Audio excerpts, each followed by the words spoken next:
Okay, hai, Assalamualaikum warahmatullahi wabarakatuh. Hari ini kita akan masuk kepada bab 4, sistem persekutuan. Okay, kalau awak lihat buku teks pada muka surat 64.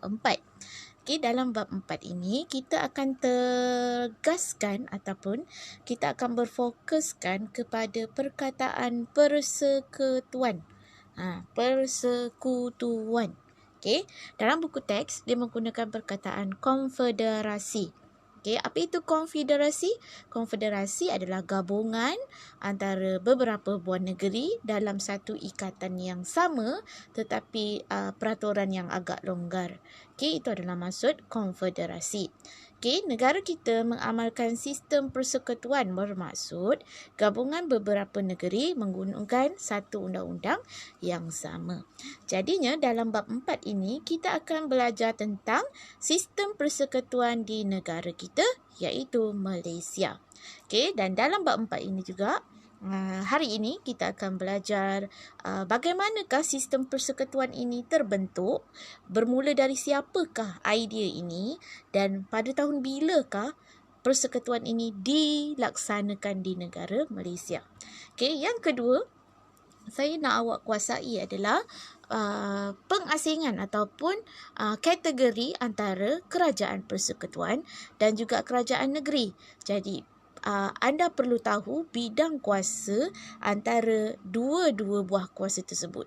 Maksudnya, sekiranya guru sejarah ataupun rakan-rakan anda tanya apakah bidang kuasa kerajaan persekutuan, awak dah boleh jawab, dan apakah bidang kerajaan negeri, kita dah ada dalam otak kita apakah bidang-bidang kuasa kerajaan negeri. Okey, jadi tanpa melengahkan masa, cikgu teruskan latar belakang persekutuan. Okey, kita lihat yang pertama, bawah sekali tu yang ada gambar orang pakai cermin mata tu.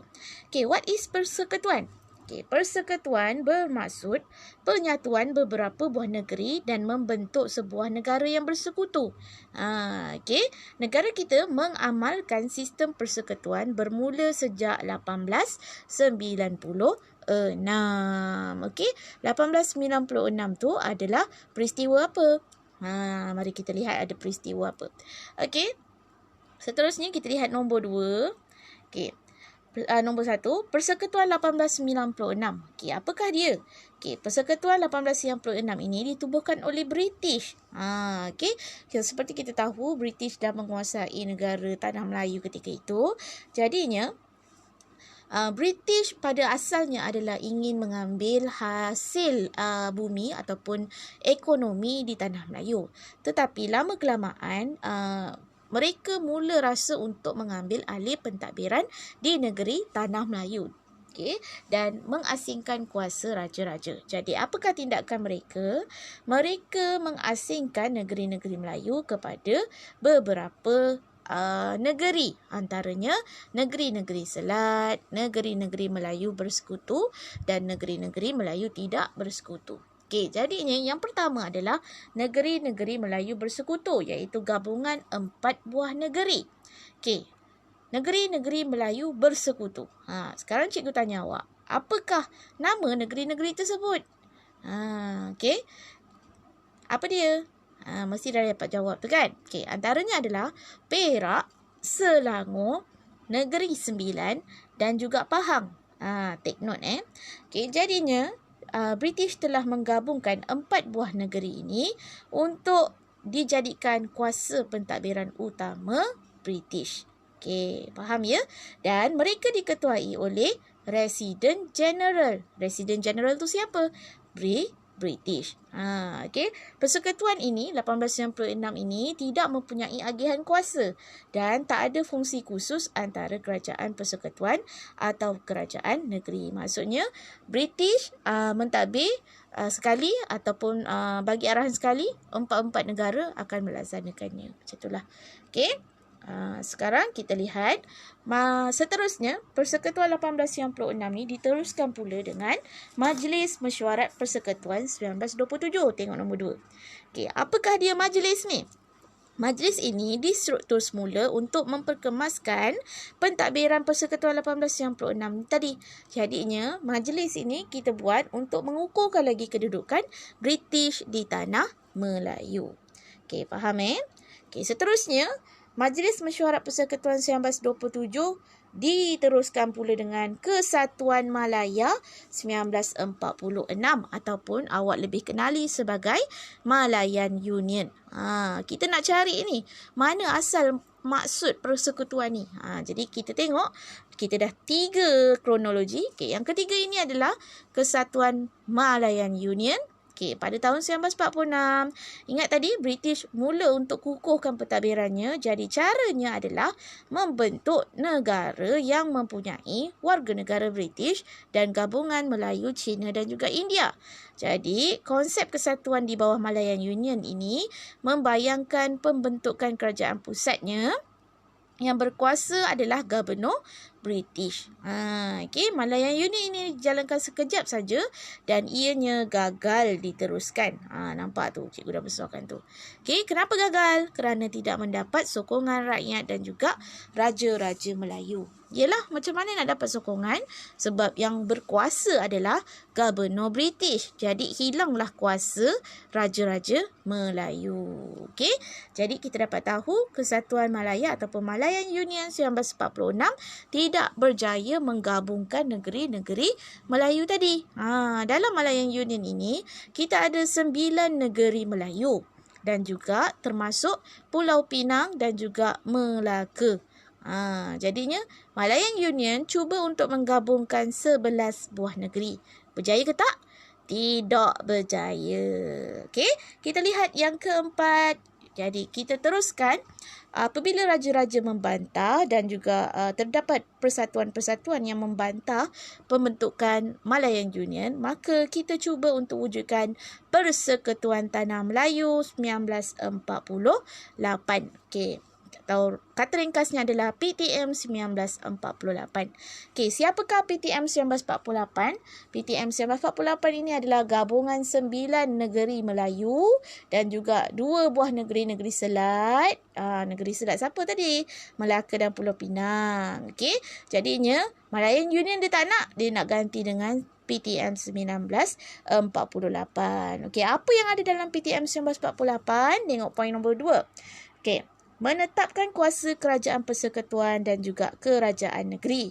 Jadinya, raja-raja mula celik dan juga mula tahu bahawa kita perlu bahagi kuasa ini kepada kerajaan persekutuan dan kerajaan negeri. Okey, pengagihan kuasa peringkat persekutuan ini menunjukkan bahawa era moden mula berlaku di tanah Melayu sebab kita dah mula membahagi kuasa antara kerajaan persekutuan dengan kerajaan negeri. Okey, jadinya siapa kita lantik untuk mentadbir kerajaan persekutuan?